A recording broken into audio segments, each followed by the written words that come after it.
Kaixo eta ongi etorriak gaurko saiora. Gaurkoan, Etxalarko Altxata Kultur eta Kirol Elkarteko Irune Elizagoienekin hitz egingo dugu. Eta ondoren, ELA sindikatuko Maider Uharterekin. Orain, has gaitezen beste edukiekin. Has gaitezen gaurko efemerideak ikusten. 1948ko martxoaren 5ean, Angel Lertxundi Gipuzkoar idazlea, euskal idazlerik oparoenetarikoa jaio zen. Gainera, 5 urte beranduago, Josef Stalin, sovietar politikaria, SESBeko bigarren buruzagi gorena zendu zen. Gainera, gaurko egunez ere, 2013an, Victor Valera venezuelar eskultorea hil zen. Eta bukatzeko, 2013an ere, martxoaren 5ean, Hugo Chávez, Venezuelako presidentea hil zen. Goazen orain gaurko lerroburuekin.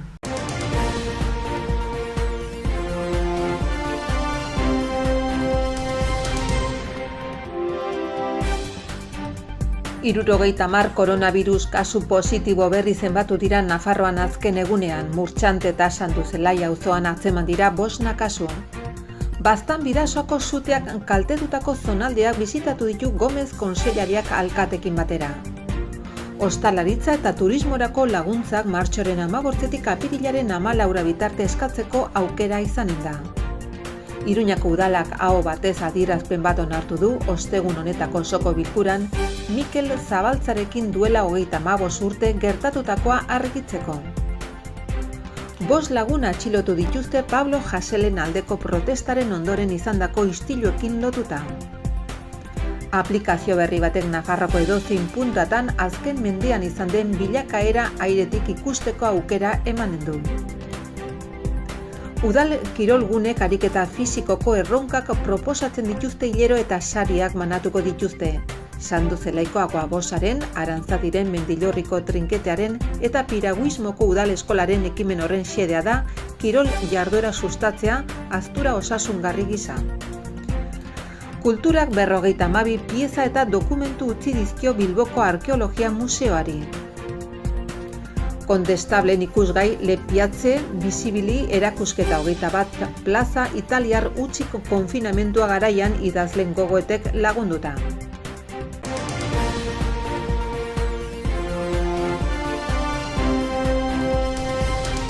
Asteburuko agenda errepasatzera pasako gara. Gaur, alderantzi zibiltzen zekien neskatikoa eta gaurko zerua zuzenean saioak izanen dira planetarioan arratsaldeko 4:00. 8-9 urteko aurrei zuzendua dago eta sarrerek 6 euroko prezioa dute.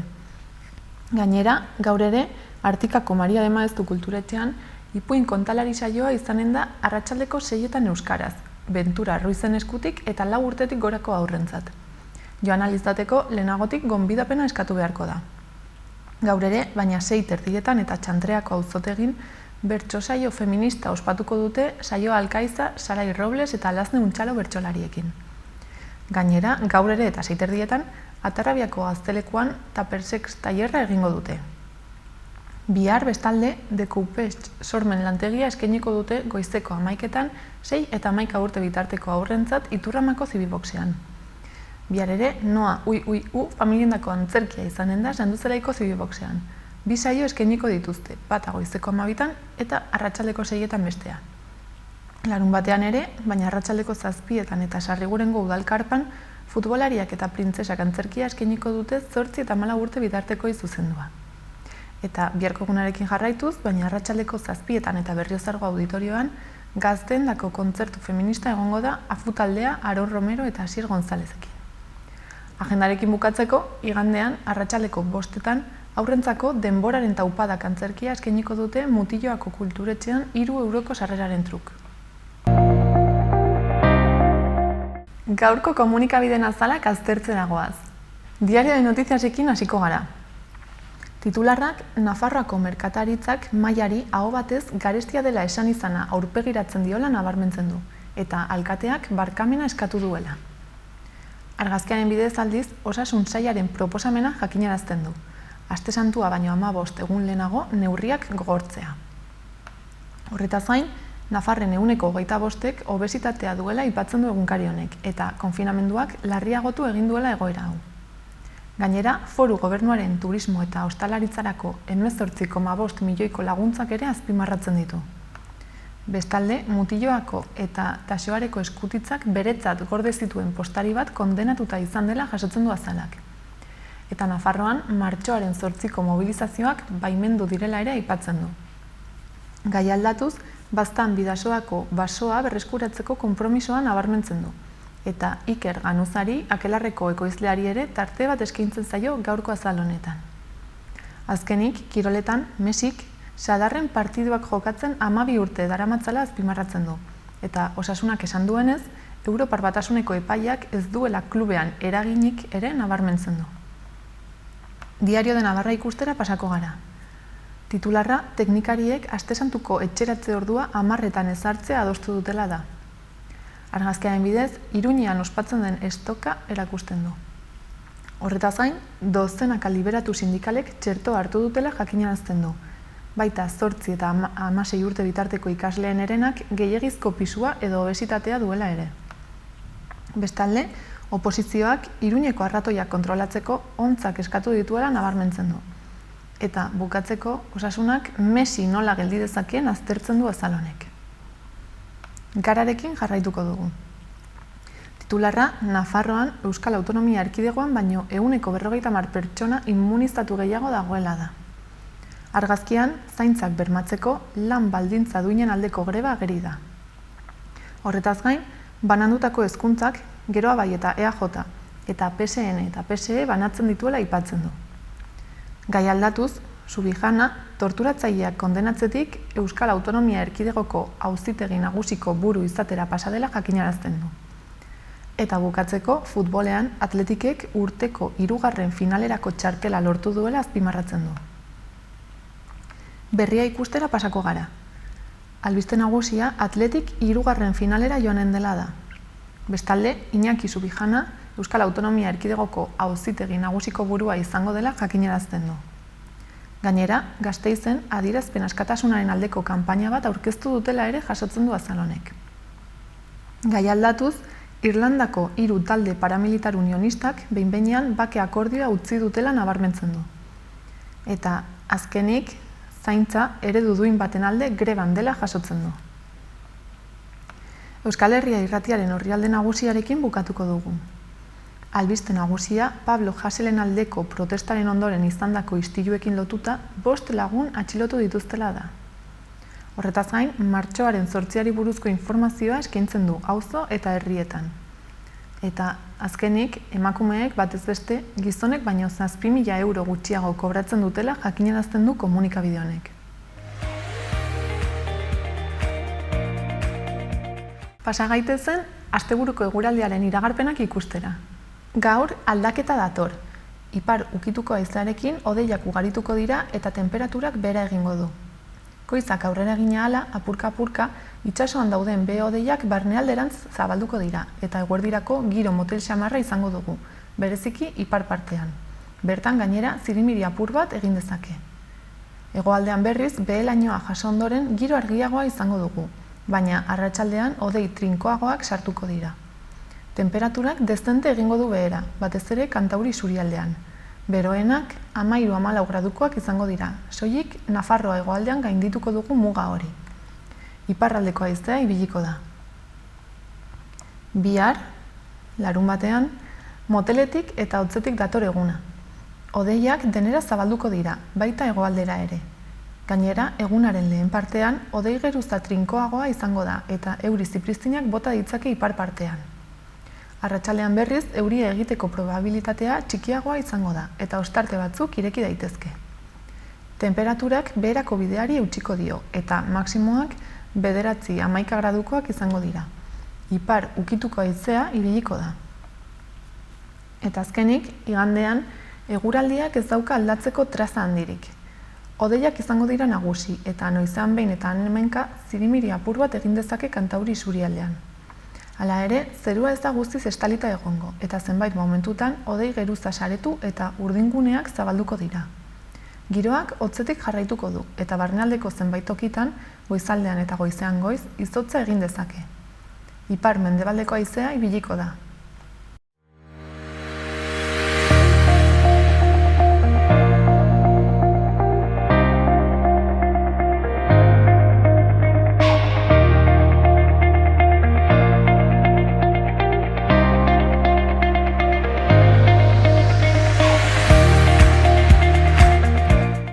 Kaixo Irune, zer moduz?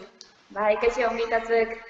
Ongi baita ere. Ze berri, ze kontatzen da Etxalarren? Bueno, herria nahiko lasai, egierran. Egoera honekin ez da gauza honitz egiten ala ere, baina, bueno, herri inguruan jendea nahiko lasai, bai. Bueno, eta zuza, altxata kultur eta kirol elkarteko parte ez, arazu. Eta normalean, mendi martxa bat antolatzen duzue, eta aurten ezin izango duzu egin, konta iguzu pixkat, nola hartu duzuen erabaki hau? Bai, 2 urtetik behin egiten dugu. Orduan 2019an egin genuen eta tokatuko zitzaigun aurten 2021 batean. Ni ikusita egoera nola dauden azkenean bortzen bat lagun edola etortzen ziren menditzure egitera, bai Nafarroatik, Erkidegotik, bueno, edo leko mitzatik etortzen zen jendea, orduan, klaro, jendeari zera ezin etorri, hainbertzea jendeari partearen egokia ditzen, eta, bueno, erabaki hartu dugu, ikusi gara nola joaten den egotzen, eta guztian berezko gozatzen. Eta egon zarete baloratzen beste aukerak agian bakarrik jende gutxiagorentzat egitea, agian 2 urtean behin egin ordez ez hurrengo urtean egin ahal izatea, edo... Bai, jende gutxiokin egitea gileran ez dugu baloratu, zer hori nola bogatu, eta pentsatu dugu zuzenean ez dugu espetuko bertze 2 urte, egoera kozten batu egin dugu horrengo. Eta zaila izan da zuentzat erabaki hau hartzea, edo nahiko adostineten guztiak? Egia nahiko adostinen, bai. Lehen urtean ere, lehen urtetik hona antolatzen genituen bertze ekitaldiak ere zoritxarrez bertan bere utzi behar izan ditugu. Eta, bueno, momentukoa da, eta hau da dagoena, onartu behar dugu, eta alegita bertzen pasatzen badugu, egituko dugu gauzak antolatzen. Zaila daulako ekitaldia handi bat antolatzen. Bai saiatuko gara antolatzen gero zientzia bertze ekitaldi txiki batzuk. Gainera urtean altxata kultura eta kirol elkarteak 30 urte betetzen ditu. Orduan, hori ospatzeko bai zientzia antolatuko ditugu ekitaldi txiki batzuk, hori mugatekin. Baina ja mendi martxa bat antolatzen ditzuli bat hainbat egin nintzen. Oso zaila. Orduan, azkeneko urte hontan, elkartetik ez duzue ez dela antolatu, ala jardueraren bat, esan duzun bezala foru mugatuarekin eta horrela bai egin duzuela? Gilerran, egin dugu aurtengo, 2021 bat. Bai elkarteak antolatzen du, adibidez dantza eta pilota ikastaroa, eta hor txikien dantza ikastaroa ez dugu martxan garatu, baina helduak urritik ari gara dantza entzaidak egiten, eta pilota ikastaroa ere martxan gara. Horre baldintza betara egotituz, burbuliak mantenduz, aforo mugatuak... buruzak izkegon. Eta orduan orain, etorkizunera begira, esan dezakezu ezakit antolatu duzuen ekintzaren bat, ala oraindik ez dituzue datak finkatu? Hortxe gabiltza gauzak lotzen, oraindik ez ditugu argitaratu, baina zerbait antolatuko dugu Gazma feriaren dataren inguruan, beste zerbait apirila bukaraldeko ari gara pentsatzen, nahi dugu kultura arloko zerbait ere ekarri, bai kontzertutxoren bat, bai musikaekin, dantza saioan ikusteko. Hori, ekitaldiak egiten dituguna, jende eserita dagoela eta pixkat kontrolatu. Aforoa. Orduan gogotxo egongo zarete ez? Azkeneko urte honetan ez baduzue zer antolatzeko aukerarik izan, orain? Bai, Gobierran bai, eta gainera, itzakionekin aurten 30 urte betetzen ditugula, bada ospatzeko arrazoi da, orduan, bai. Bai, zo bestela ez, aprobetxatu behar duzu, hori aurten egin behar da, hori ezin da atzeratu. Bai, eta herrian ere nola gauz, egoera honekin ez diren gauza honitz antolatzen, nik uste jendeak antolatzen den edo zer gauza ere, gustora hartzen dula eta gustora parte hartuko dula.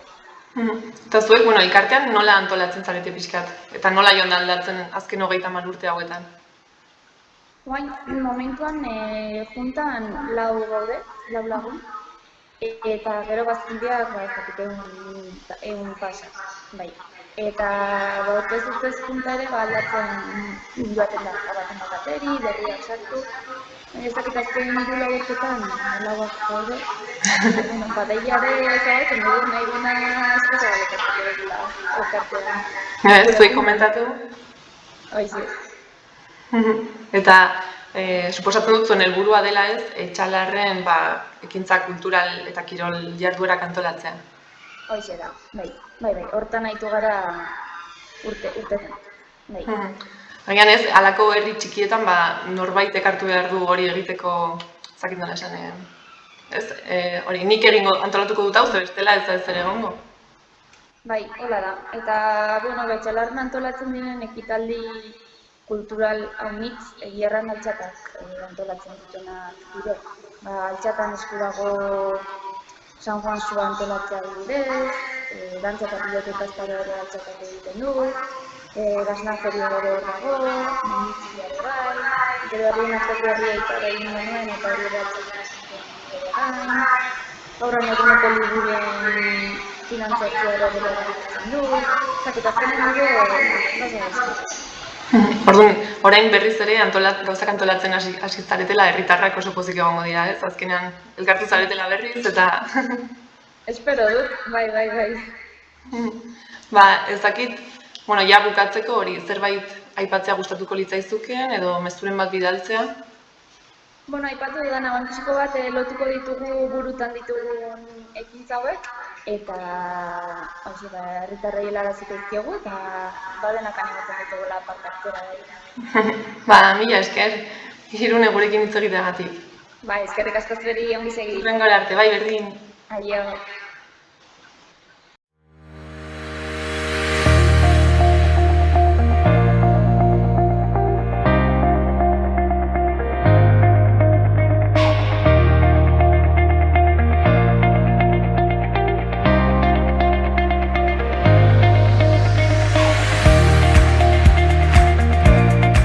Udalerrietako albisteekin jarraituko dugu. Uharten, gaur, arratsaldeko 7:00 kulturetxeko areto nagusian meteorologia eta mendia hitzaldia eskainiko du Arnaitz Fernandez fisiko eta meteorologoak.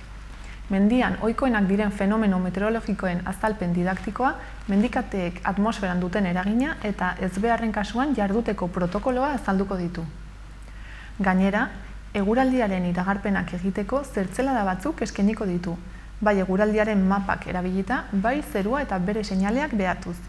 Sarreren erreserba kulturetxean edo udalaren web-orrian egin daiteke.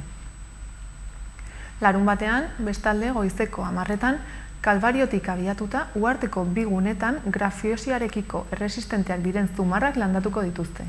2-3 orduko jarduera izango da eta alduenak aitzurra eraman beharko du.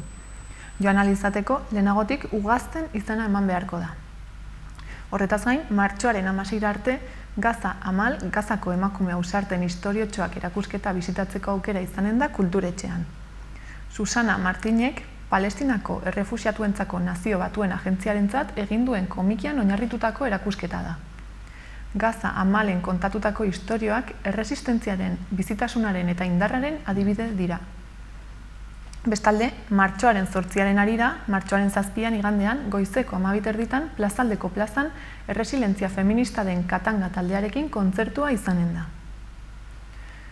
Hurrengo ostiralean, arratsaldeko 7 eta kulturetxean, Florezika dokumentalaren proiekzioa egingo dute. Florezika dokumentalean, Josefina Lambertok bere bizitzako ibilbide gogorraren berri ematen du bertatik bertara. Bere aitaren eta 14 urteko ahizparen bahiketa eta erailketa krudeletik, bere ahizpa eta amarekin batera bizirauteko jasan behar izan zituzten atsekabetara arte. Sarrera doakoa izango da aldez aurreko erreserbarekin eta erreserba online egin daiteke. Eta hilaren 28 igandea espeleo ateraldia antolatu dute. Maila desberdinak izanen dira, bata 2006 eta 2008 urteen bitartean jaiotakoentzat Noriturri Aitzulora eta bestea 2005 urtera arte jaiotako gazteentzat Akuandi Aitzulora.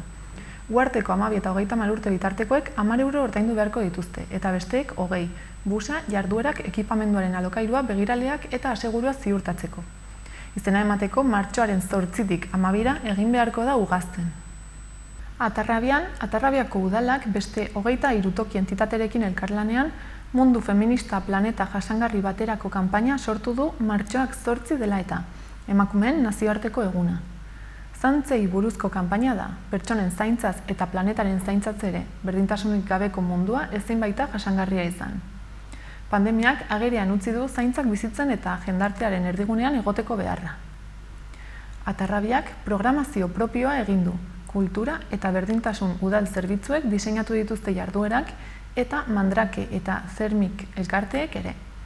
Programazioaren barne martxoaren 7an, todas dieren y una mata antzerkia egongo da arratsaldeko 7:30 kulturetxean 3 euroko sarrerarekin.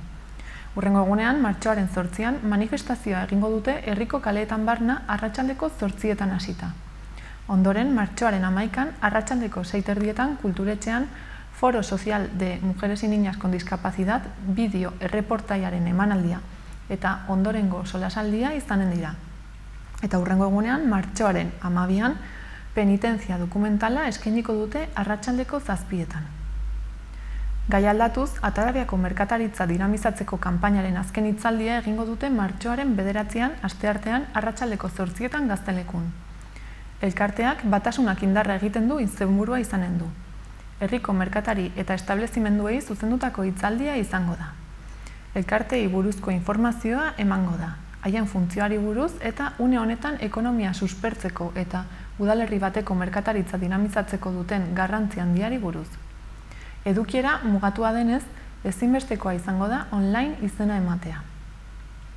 Bestalde, agendari dagokionez, gaur Kronos ikuskizuna egonen da arratsaldeko 7:30 kulturetxean 10 euroko sarrerarekin.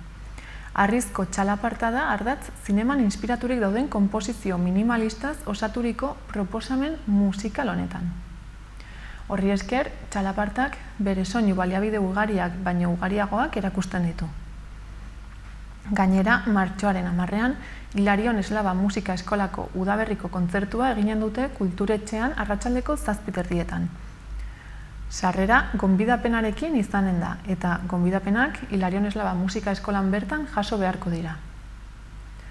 Eta Atarrabiarekin bukatzeko, martxoaren 13an, Pirritx, Porrotx eta Marimototxek amaren intxaurrak ikuskizuna eskainiko dute bi saiotan, bata 4:30 eta 7etan bestea. Kulturetxean izanen da eta sarrerek 5 euroko prezioa izanen dute. Zizurren, martxoaren 8aren harira jarduera desberdinak antolatu dituzte. Gaur, Jo, la peor del mundo antzerkia egonen da arratsaldeko 8etan 10 euroko sarreraren truk kulturetxeko antzokian. Hurrengo ostegunean, 11an, La Modista filmaren proiekzioa izanen da arratsaldeko 7etan kulturetxean, eta azkenik martxoaren 27 eta 28an berdintasunaren aldeko online lasterketa. Iruñean, udal kirolguneek, Sanduzelaiko Aquaboxak, Arantzadik, Mendillorriko trinketeak eta Kaparrosoren errota piraguismo eskolak hainbat erronka martxan jarri dituzte herritar guztientzat, osasuntsu mantentzeko kirol jarduera sustatzea xede harturik. Hilabete bakoitzerako proposatutako erronkak honako hauek dira.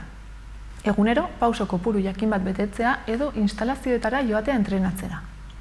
Mugikorretarako aplikazioei esker, parte hartzaile bakoitzaren aurrerapena jarraitzen halko da. Eta proposatutako helburua betetzen dutenek saria jasoko dute.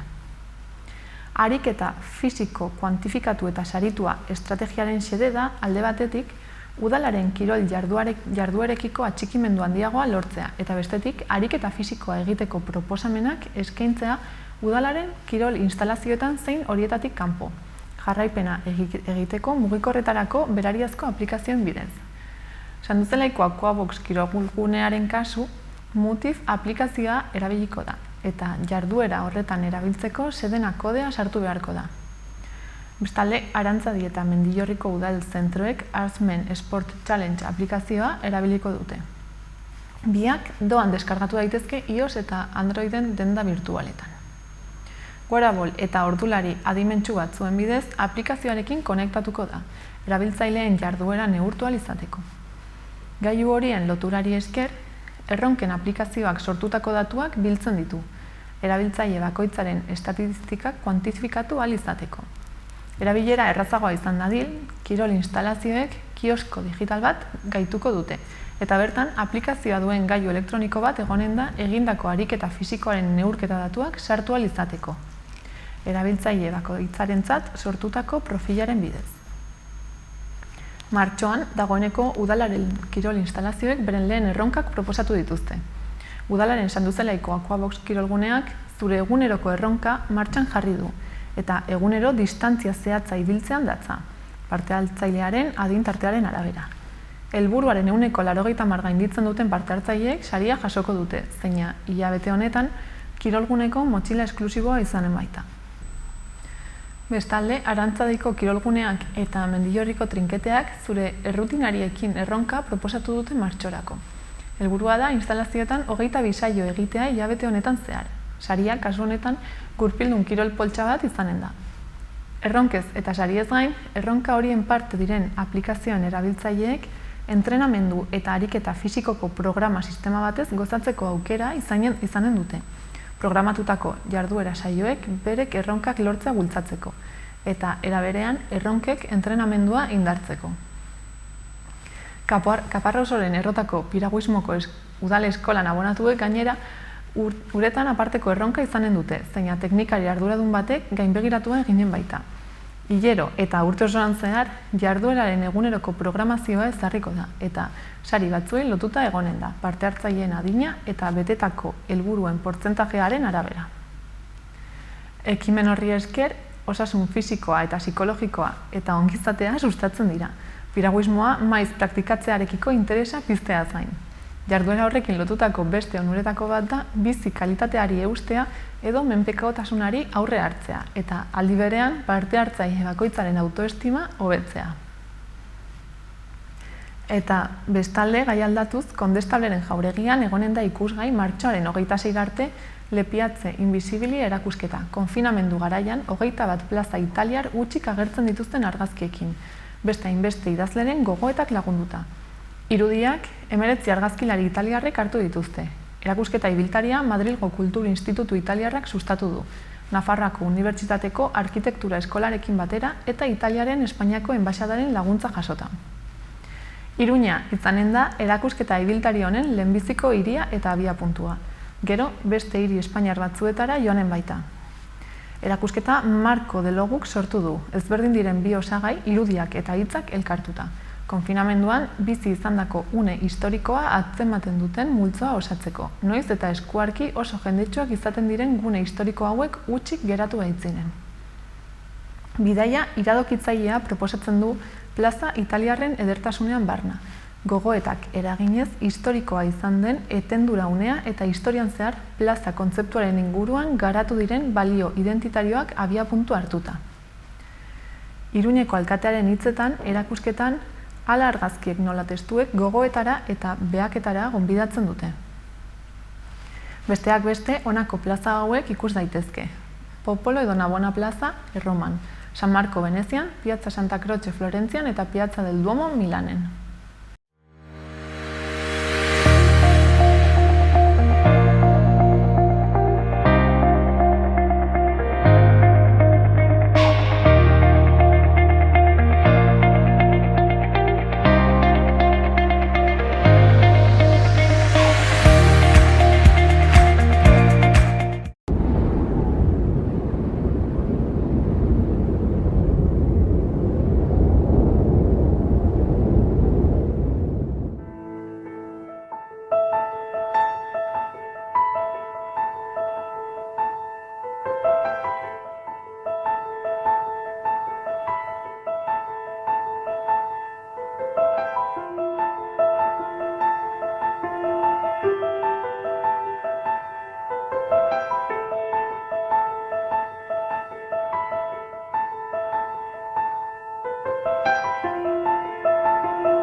Elkartuko gara.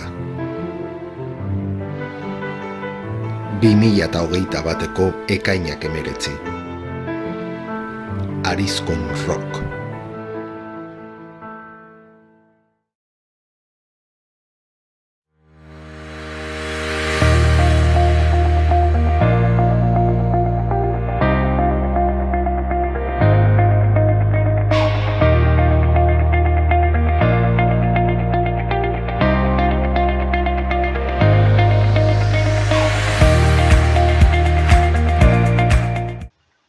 Kaixo, Maider, zer moduz?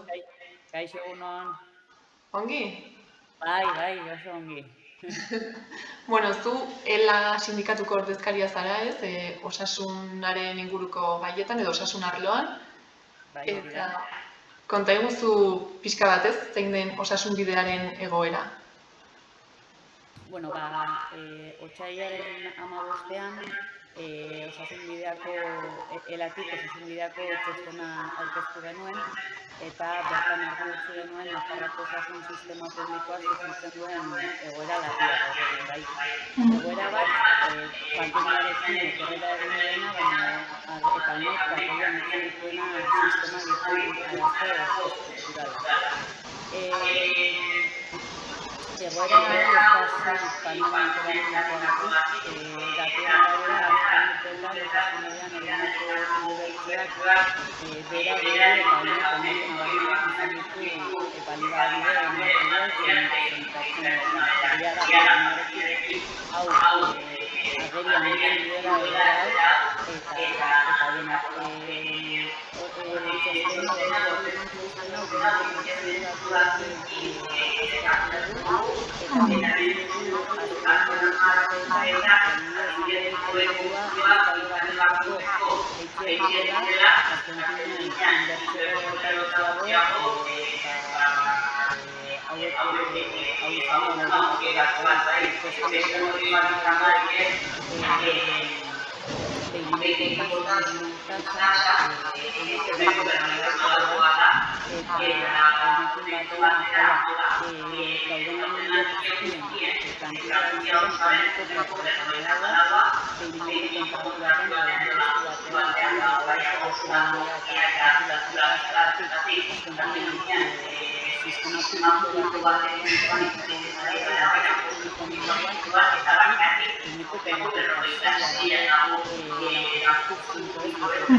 Orduan hori da pixkat zuen proposamena eta badituzue proposamen gehiago arazo hauek konpontzeko eta egoera hobetu ahal izateko. Bai, honekin batera argi dago Nafarroan inbertsio ekonomiko handiagoa egin beharko zela osasunbidean, bai, Europarekin konparatuz inbertsioa asko eskartuagoa da eta egia da lanpostu hauen kontsolidazioarekin nolabait kanpaina bat atera dugula, bai? Eta eskatzen duguna hori da hor Nafarroan, baizik eta Euskal Autonomia Erkidegoan ere, hau da Euskal Herrian, hirurogeita bost lanpostu publiko daude administrazioan zehar, bai, eta hauek kontsolidatzeko eskatzen dugu. Bai,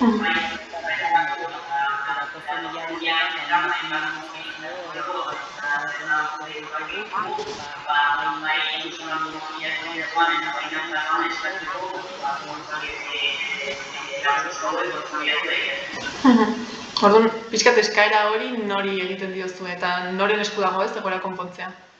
Bai, bueno, gure aldetik azken finean Nafar gobernuari, bai, haien esku dago egoera hau, eta osasun bideak adibidez pairatzen duen egoera hau administrazioetan da, aldez aurretik eman diren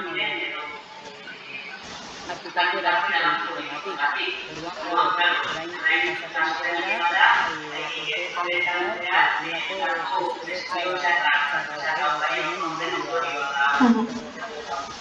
Eta, bueno, azken urteetako gestioa ez aipatu duzu, baina pandemiak ere eragina izango zuen, eta nola baloratzen duzu zuek Nafar gobernuak pandemia garaian ez, egindako kudeaketa?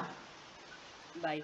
Bueno, Nafarroan abian jarri den kanpainari dagokionez, elak Nafarroko gobernuari eskatu dio behin eta berriz, dauden txertaketak lanak herritar guztiek eta poblaziatzei helarazteko, batez ere osasun bidean bai, hauek delako lehenengoak txertua. Nafarroko gobernuak eskatu nahi ematen diren erabakietara etortzen du etengabe, eta berak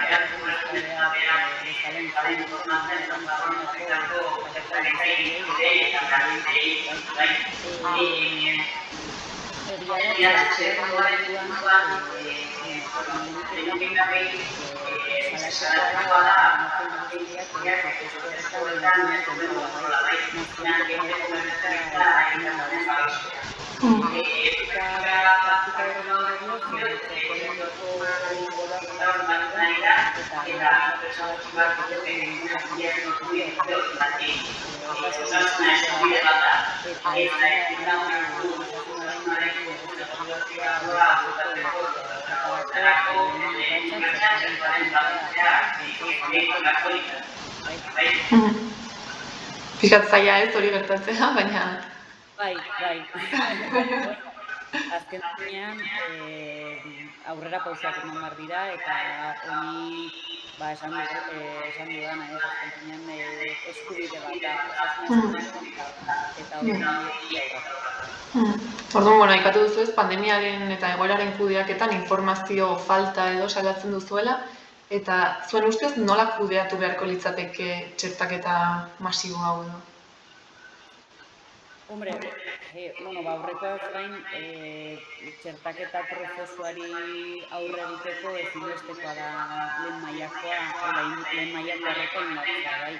Orain azten dena, bezalako txertaketa prozesu bat, erronka itzela da osasun sistemarentzat, eta lehen arreta urtea garrantzia baliabide gutxiago.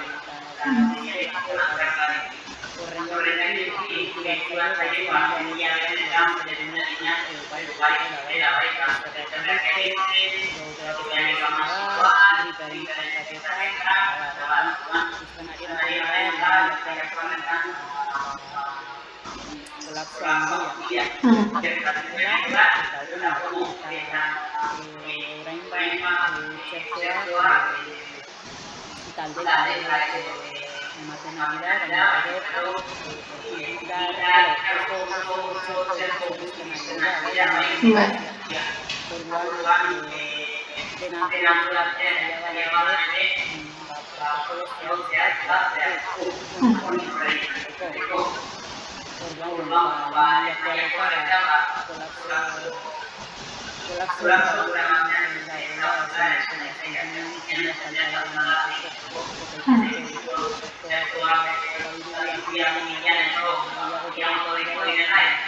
ea lortzen dugun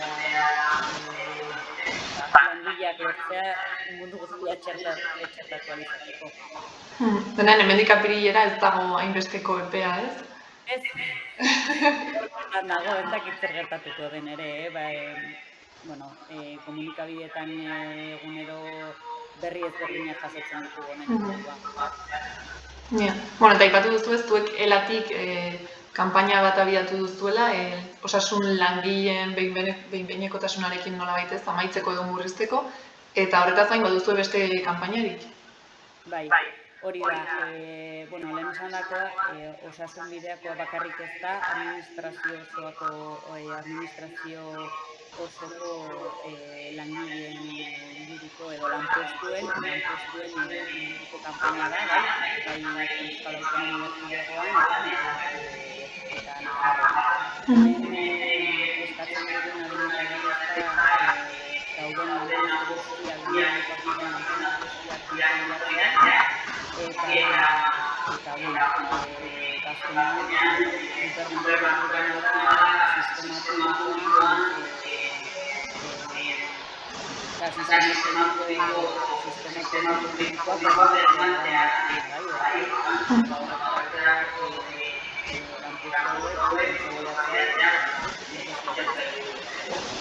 Orduan, aipatu duzu ez, mobilizazio desberdinak eta greba ere izanen direla, eta orain arte egin dituzuen eskaeretan, edo adibidez ez, aipatu duzu ere txosten bat argitaratu zenutela azken urteetako datuak jasoz eta bar, horien aurrean zer nolako erantzuna jaso duzu? Jaso duzu erantzunen bat?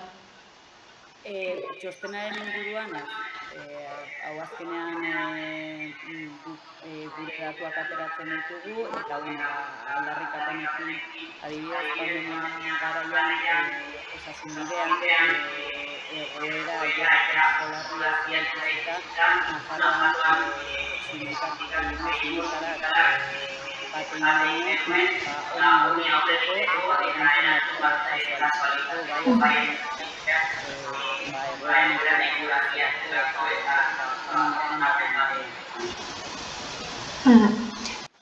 Bale, eta orain bukatzeko ez dakit zerbait aipatu nahi duzun, ala mezuren bat bidaltzea gustatuko litzaizuke?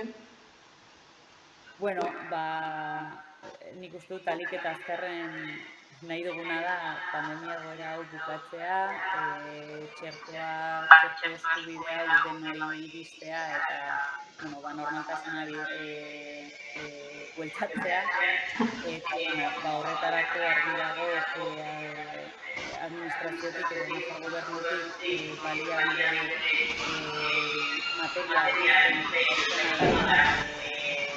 jarri behar dira, bertziortea gozatzen dugu, azken finean, dermatologiko bai langileen eskubideak herritarrenak.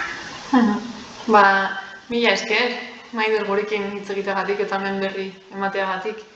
Ikusiko dugu nola doazen gauzak esan duzun bezala, egunero ateratzen da informazio berria, beraz, adi egon beharko gara.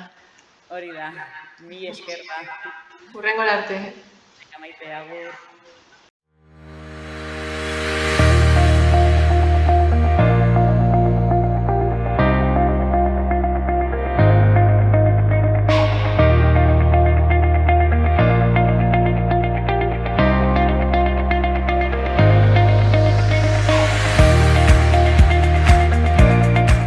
Udalerrietako albisteekin jarraituko dugu.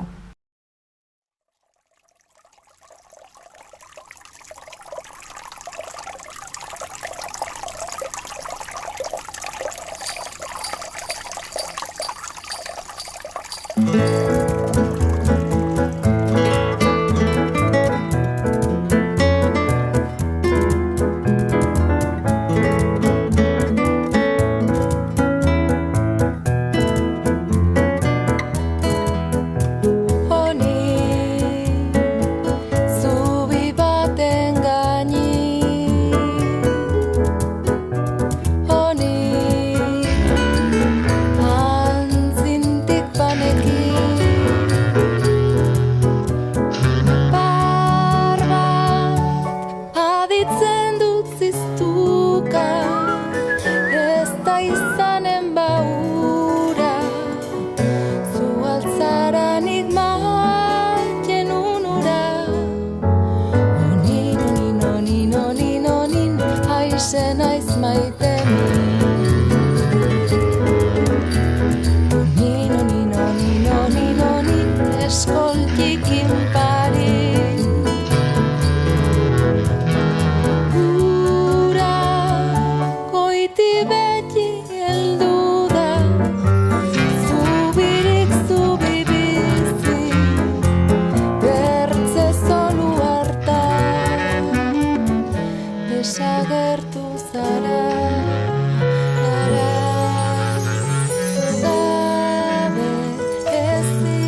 lesakarra zara, mino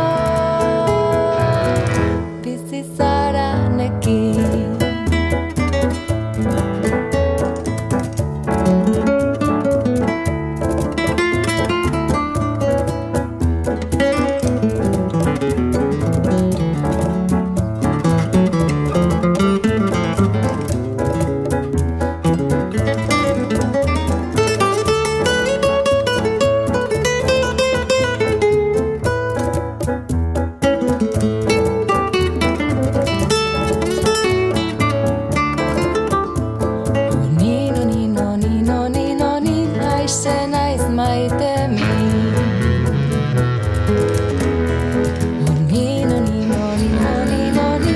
Eskoltikin pari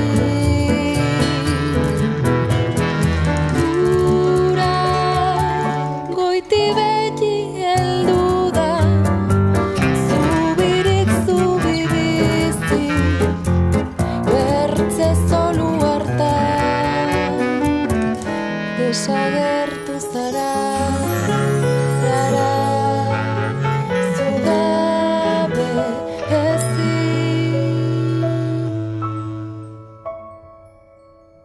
lesakarra zara, mino bizi zara Hernani.